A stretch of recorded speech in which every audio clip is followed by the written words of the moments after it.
Kakasaka ba sa nakakakabang rock climbing sa tuktok ng bundok? G tayo sa bagong bukas na rock adventure sa Benguet.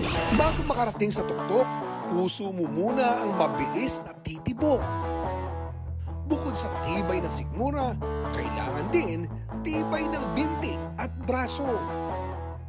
Huwag mong bibitawan yung brake lamp! Ganyan ang feel sa bagong atraksyon sa Atok Benguet. Rock adventure na perfect sa adrenaline junkie. Ito, agraraman. Rappelling at via ferrata. Ito nga ang napiling date ng magjowang ito. Ang kaba, dinaan na sa tawa.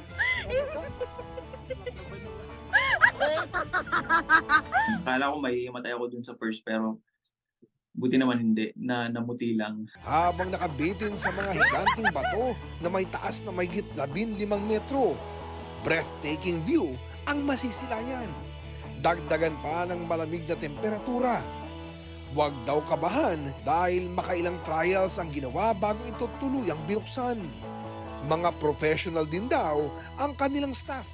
Pero kung takot sa rappelling, pwedeng mag-camping, tanaw ang City of Pines. Go for it pag ganun, na katulad ko kayo na may takot sa heights. Kakaroon ka talaga ng self-evaluation. Gusto ko nang mag-go home. Relaxing views, sariwang hangin at side trip sa Flower Farm. Yan ang handog ng Mount Olis sa Atok, Benguet. Kaway-kaway dito sa Paway, Atok Benguet. Masdan ang relaxing scenic view mula sa tuktok ng Mount Olis. Kaya naman itong si Sherwin, inagahan ang gising kasama ang barkada para maabutan ng pagsikat ng araw. Mula Baguio City proper, 2 to 3 hours ang biyahe para maakyat ang bundok. Fresh na ang hangin. Fresh pa ang mabibiling gulay sa farm. Kung overnight camping ang trip, pwede rin yan sa Mount Olis. Since ito ay isa sa binibisita ng mga turista, local and international, may mga nagka-camping din dito tulad ng inyong nakikita sa aking likuran. Yan. Pagbaba ng bundok, madadaanan ng Northern Flower Farm. G tayo dyan! Isang kilalang hiking spot sa Benguet ang mas dinarayo ng mga tao tuwing tag-ulan. Matatagpuan sa bayan ng Kibungan ang mga bundok na tila lumuluha.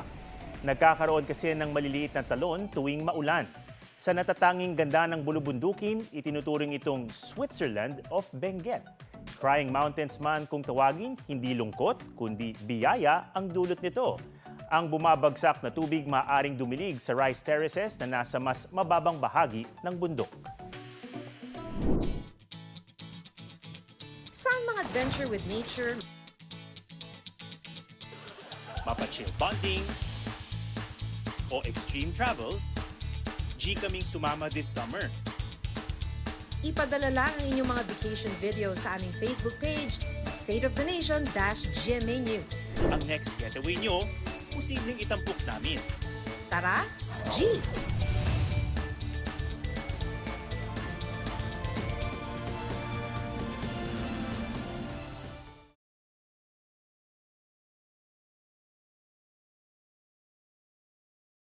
Huwag magpahuli sa mga balitang dapat ninyong malaman. Mag-subscribe sa GMA Integrated News sa YouTube. Sa mga kapuso abroad, subaybayan nyo kami sa GMA Pinoy TV at sa www.gmanews.tv.